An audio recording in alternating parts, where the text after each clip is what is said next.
ہمارے لیے آج کی پہلی تلاوت رسولوں کے اعمال اس کا 20 باب 17 سے 27 آیت۔ اس وقت پالوس نے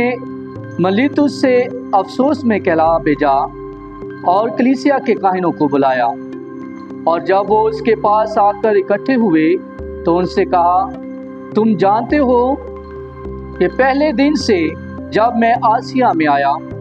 تو کس طرح سے ہر وقت تمہارے ساتھ رہا، کہ کمال فروتنی کے ساتھ اور آنسو بہا کر اور ان آزمائشوں کو سہ کر جو یہودیوں کی سازش کے سبب سے مجھ پر واقع ہوئی، خداوند کی خدمت کرتا رہا، اور جو باتیں تمہارے فائدے کی تھی ان کے بیان کرنے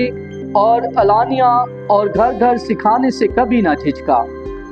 اور یہودیوں اور غیر قوموں کے آگے گواہی دیتا رہا کہ خدا کے سامنے توبہ کرو اور ہمارے خداوند یسوع مسیح پر ایمان لاؤ۔ اور اب دیکھو کہ میں روح سے بندھا ہوا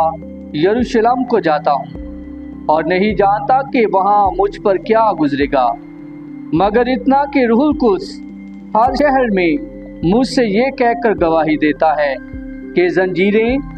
اور مصیبتیں تیرے لیے تیار ہیں، لیکن میں اپنی جان کو ہیچ جانتا ہوں اور اسے عزیز نہیں سمجھتا، بمقابلہ اس کے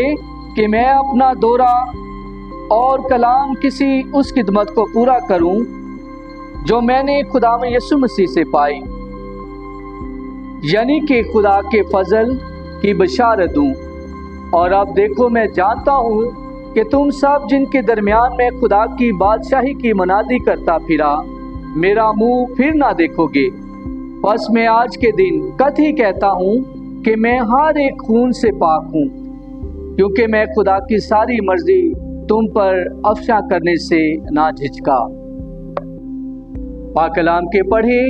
اور سنے جانے پر خدا کی برکت ہو۔ خدا کا شکر ہو۔